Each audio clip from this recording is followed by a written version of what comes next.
Patagonia brand is incredibly environmentally conscious, and their ads follow their mission statement closely, striving for more sustainability in modern fashion, especially within the worlds of outdoorsiness and adventure. Lots of students and young people really appreciate how modern their fashions are while still being sustainable and ethical. Historically, their ads showcase their sustainable clothing lines in order to appeal to consumers who care for the environment. This specific ad, the jeans ad, is meant to resonate with a great number of consumers. People who wear jeans, and I myself own like 10 pairs of jeans. I don't know anyone who doesn't own a pair of jeans, so they have like a really wide net with this ad. Through this ad, Patagonia is hoping that its viewers will consider their jeans the more sustainable option. It's also hopeful that their consumers will begin researching how jeans are produced and convince them even more so that they should be purchasing their jeans and other clothing from Patagonia. Patagonia's consumers become a community, and their ads make that community stronger. People look for sustainable clothing, they see that Patagonia's ads showcase sustainable clothing, they tend to become long-term consumers due to a lack of mainstream sustainable clothing, and people share Patagonia with other consumers interested in sustainability. With such a mass online world, these consumers can come together in communities, forums, group chats, and Patagonia is able to spread its message through education as well as just wow factor, the appeal of their ad saying, we are helping and we are more sustainable. The theme of this ad displays a very simple but lasting view for the viewer with no unnecessary words or symbols, as well as advertising the new product adequately with enough information included to draw the target customer in. When viewing this ad, it portrays aspects of environmental consciousness, trendy fashion, and modern technology through the simplistic modes of information representation. The process of manufacturing denim jeans involves growing and harvesting cotton, spinning it into yarn, then submerging it into intense dyes. Filthy business is an understatement when analyzing the process of creating denim jeans.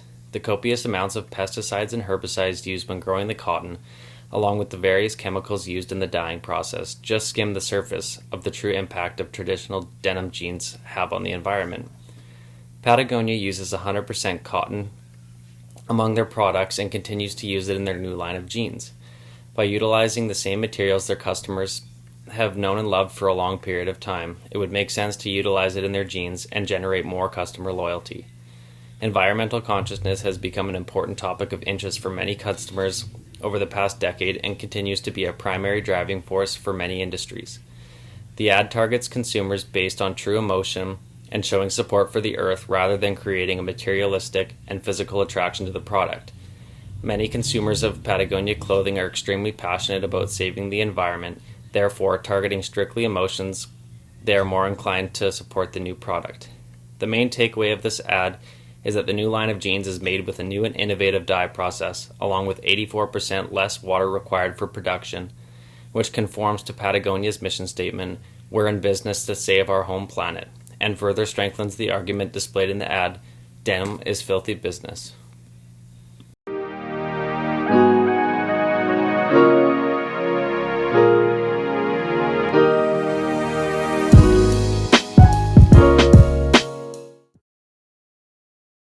Hi, my name is Tobias and I'll be going over the Omega ad. But before we get into a deeper analysis of it, let's just begin with some background information. Omega is one of the most iconic watch brands out there, matching with companies such as Rolex and Jacob & Co. They are known for their pristine quality and having a strong reputation. All of their watches are crafted in Switzerland, and the brand was created in 1848 and ever since has seen a strong increase in sales. Our initial thoughts on the advertisement was it was very well thought out. Bringing Daniel Craig helped strengthen the connection with an iconic watch celebrating its 40th anniversary. Can I go to the next slide? So the main concept of this advertisement is definitely the watch. They're selling an iconic piece. There's no views of cities, no bright colors, nothing taking away from the iconic style of the watch. The watch makes 2 appearances in it, and it's clear to see that that is what they're trying to sell here. They're not trying to sell a lifestyle or anything else. The target market for this advertisement we found that Omega definitely has a large target market. While most people expect them only to be selling to celebrities and the super rich, that is not actually the case. Many just watch connoisseurs will be purchasing this watch, and they're just normal people like you and I. And I'm going to pass it over to Nick, who will go into a further analysis of this ad. The central theme of this ad underlines a historical point in time where the Apollo 11 was the first to land humans onto the moon. This features Daniel Craig as the brand's iconic figure wearing the Speedmaster model. In particular, this 40th anniversary Omega Speedmaster presents a new breed of the space watch among the product line, which retains innovative features along special engravings such as the exact time of Neil Armstrong's first step onto the moon. With Daniel Craig wearing the Speedmaster, the product exhibits a more timeless, sporty, and masculine appeal for its target consumers, as well as being designed for accuracy, durability, with a luxurious vibe to it. Lastly, Daniel Craig's attire in this ad, unlike other Omega ads where he dressed up in formal suits and along with his 007's persona, he only wore a simple black t-shirt. In a way, this allowed the focal point of the ad to be more towards celebrating and acknowledging the accomplishments of Apollo 11 in the form of this Speedmaster Omega watch.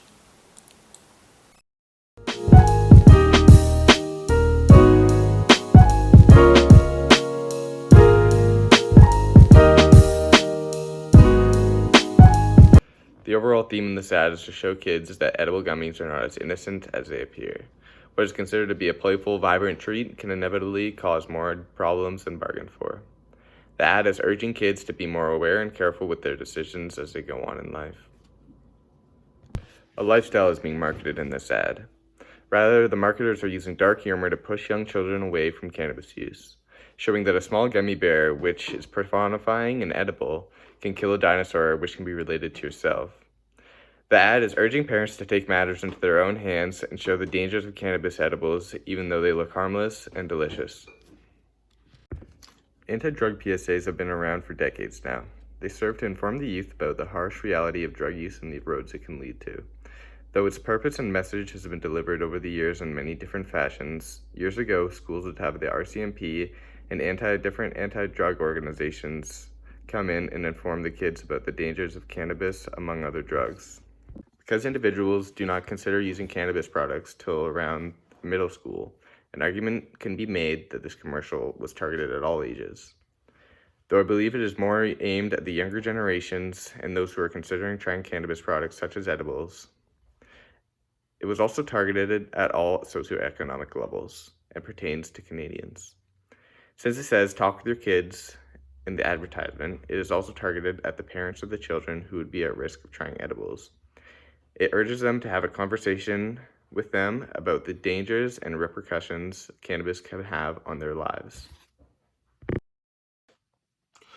The message to be taken away from this advertisement or tagline is that cannabis edibles, while appearing to be less harmful to children compared to the traditional method of smoking cannabis, are still dangerous to children, and children should be warned about their dangers and guided away from the use of this substance. While edibles look innocent and harmless, they still pose many of the dangers associated with traditional cannabis use. This is demonstrated by the innocent-appearing gummy bear standing over a toy dinosaur who is melting and trapped in a panini grill.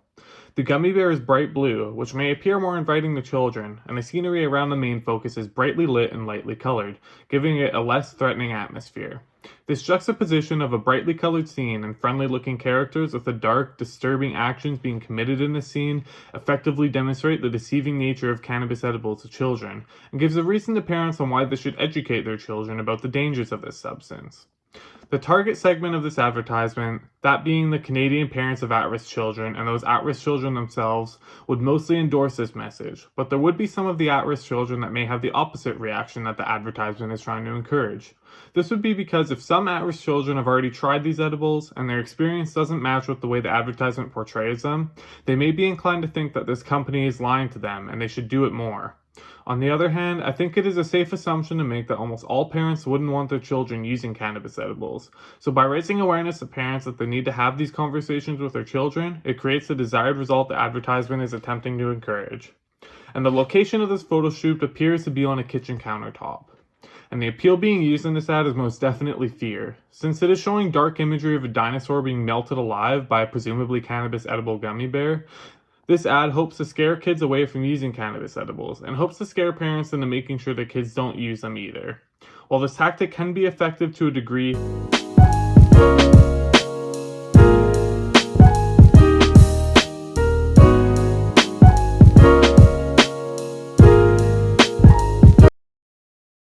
Veuve Clicquot is a champagne company based in France, Reims, France, and it is one of the biggest champagne companies in the world.